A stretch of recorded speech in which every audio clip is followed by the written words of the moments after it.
So today we'll be discussing chemistry. Our goals and objectives are to define matter and elements, to describe the interrelationships of protons, neutrons, and electrons, and to discuss the four types of bonds. So what is chemistry? Well, chemistry is the study of matter, which brings me to my next question. What is matter? So matter is anything that has mass and takes up space. Matter cannot be created, it can only be changed in form. So can you think of anything that does not have matter? Maybe thoughts, dreams, shadows? There are 92 naturally occurring elements. The other elements are all man-made, and an element is distinguished by the number of protons.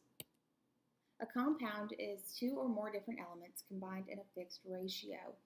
One really well-known example would be water, which would consist of two hydrogen atoms and an oxygen atom. Another example that you'll see below is sodium chloride. Whenever you make a compound of sodium chloride, you make sodium chloride, which is also known as table salt. There are four essential elements we are primarily composed of, that being oxygen, carbon, hydrogen, and nitrogen. You can remember these four by thinking of CHON, so CHON. And there are other trace elements that compose the remaining 20 to 25% that are also essential for living.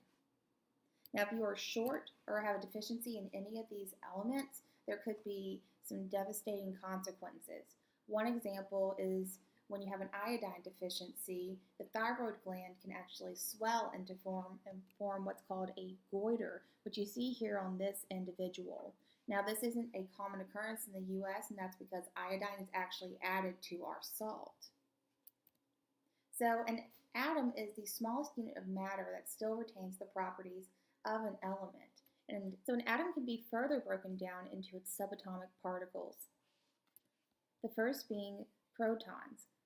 Now, protons can be found in the nucleus of any atom, and they have a positive charge. An important thing to remember about protons is that number will never change. Protons distinguish atoms. So, if the proton number were to change, you would have an entirely different atom. Next are neutrons, which are also found in the nucleus, and unlike protons, neutrons are neutral, so they have no charge. And then you have electrons, which also have a negative charge.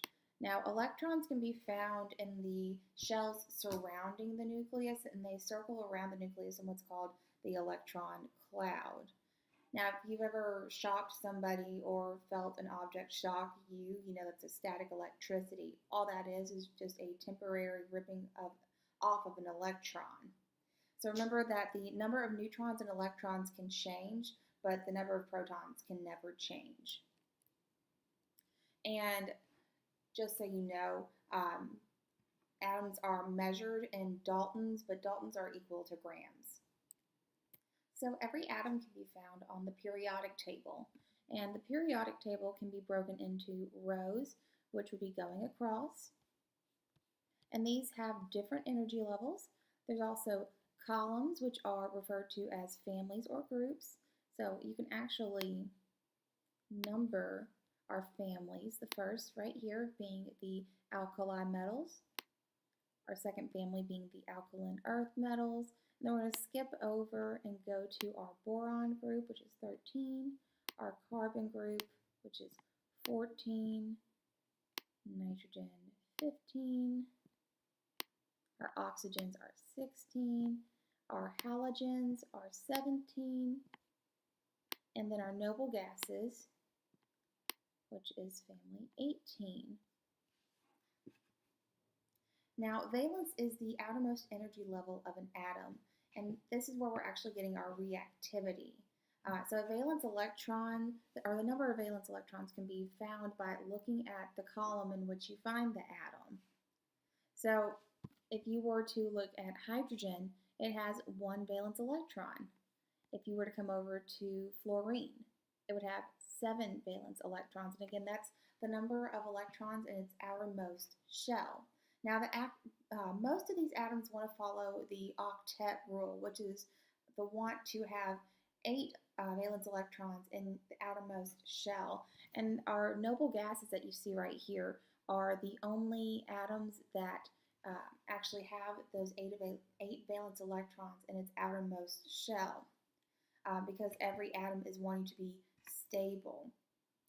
So at this point, it no longer wants to react, which really isn't good for chemistry. So there are a couple of terms that you need to be familiar with when you look at atoms on the periodic table. So you want to know the atomic number, and the atomic number is equal to the number of protons. So again, the number of protons distinguishes the element. Now, when an atom is neutral, the atomic number will also represent the number of electrons. There's also the atomic weight, which is just the weight of this element. And then there's the mass number, which is just it's the same number as the atomic weight, it's just rounded to 1. So an isotope is an atom of an element that has the same number of protons, but a different number of neutrons. So if you remember previously, we had said that if the number of protons changes, then we have a completely different element. A pretty common isotope that you'll find is carbon, and carbon is actually used, or carbon isotopes are used pretty frequently in biology. They're used for carbon dating, which is a method of finding out how old things are. Usually this is used in fossils. Another thing that it's used for is for radiation. Isotopes are pretty unstable, so they'll actually inject it into the cancer cells, hoping that they'll actually kill it. Farmers also use isotopes trying to sterilize insects so they can't ruin their crops. So energy is the capacity to cause change. Now, when there's a change in energy, that's called work. Now, there's two types of energy, the first being potential energy, and that is the ability to move. There's also kinetic energy, and kinetic energy is when there's actual movement. So a way to think of this would to think about a roller coaster. Whenever a roller coaster is actually going up and it's trying to reach the top, there's movement happening. So that's kinetic energy. Now, whenever you're actually riding the roller coaster and you do reach the summit, there is a moment where you're paused, and that's potential energy. And then whenever it takes back off and it's moving again, that's kinetic energy. So atoms have different states of potential energy called electron shells. Now, in the first electron shell, there's a maximum number of 2 electrons. Below, you'll find a picture of potassium, and you can see we have 2 electrons in our first shell, and then in our valence shell, we have 1 valence electron. Now, the reactivity of an atom is determined by its valence electrons, and the maximum number of electrons in a shell is 8.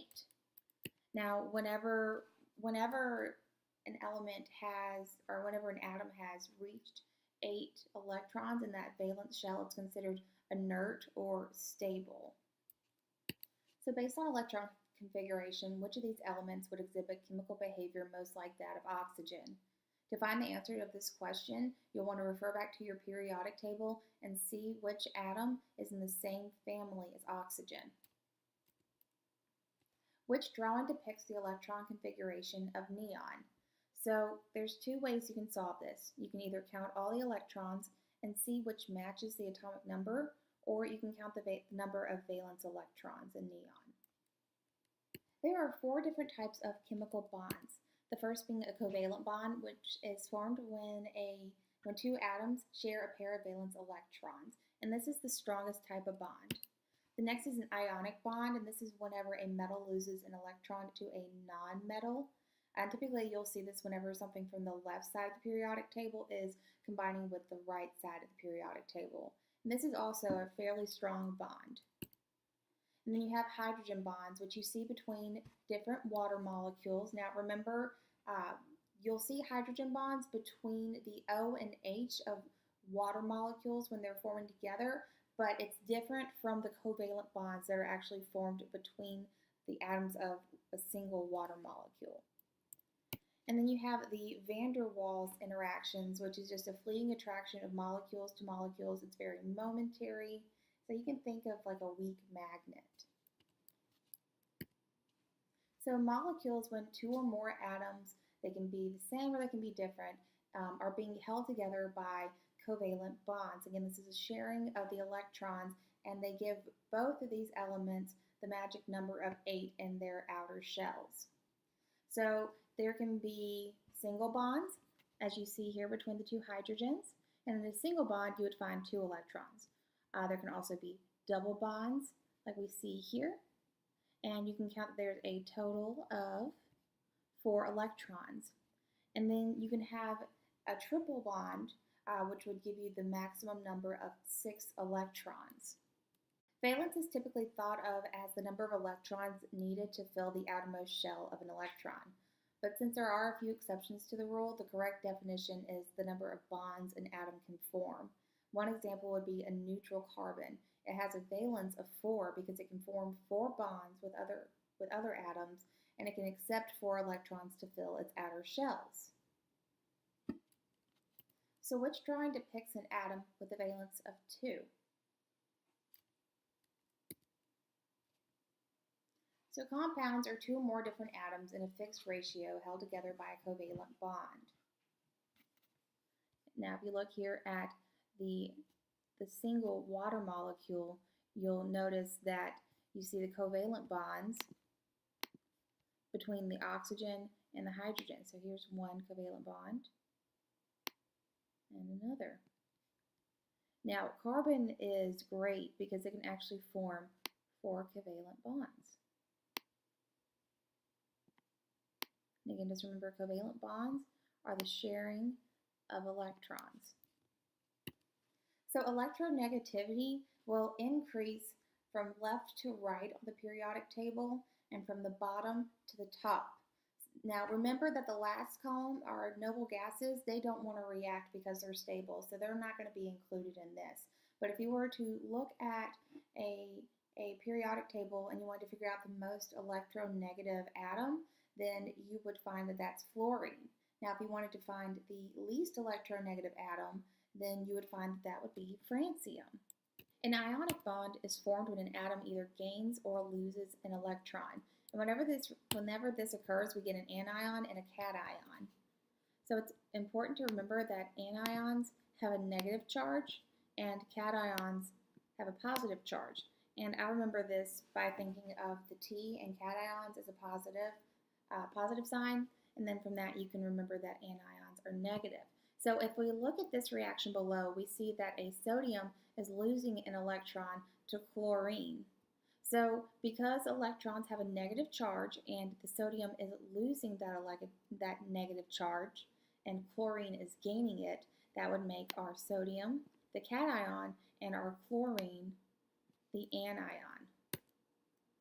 So ionic compounds are formed whenever 2 atoms are so unequal in attraction for valence electrons that one atom strips an electron completely from the other, as we see here in the sodium chloride. Again, you see the positive or the cation sodium and our anion being the chlorine.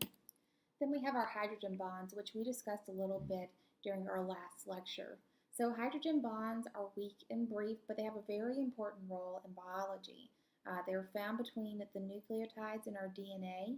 Again, there are also the bonds that you find between the individual water molecules. Now, not the bonds that you find inside a single water molecule. Remember we said that the bonds between the oxygen and the 2 hydrogens are covalent bonds.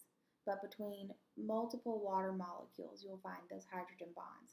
And remember that they come together and they break apart really quickly, all this happening within just a trillionth of a second. So ironically, it's the weakness of these bonds that makes them strong. And then van der Waals reactions are just molecules and atoms that when they come into close proximity to each other, they become attracted to each other for just a very short amount of time. It's a very fleeting charge difference. Okay, so to do a quick recap, today we talked about matter, which is anything that has mass and takes up space. And we know that matter cannot be created, it can only be changed in form. We also talked about the 92 naturally occurring elements that you'll find on the periodic table. We also talked about the subatomic particles of an atom. We know about the proton, how it has a positive charge, and you'll find it in the nucleus, as well as the neutron that has a neutral charge and is also in the nucleus, and the electrons that have a negative charge and are found in the outer shells in the electron cloud. And then we also talked about the 4 different types of bond, being covalent, which has a sharing of electrons and is our strongest bond. And we have the ionic bond, when electrons are either lost or gained, depending on if it's a cation or an anion. And then we also have our hydrogen bonds and our van der Waals interactions.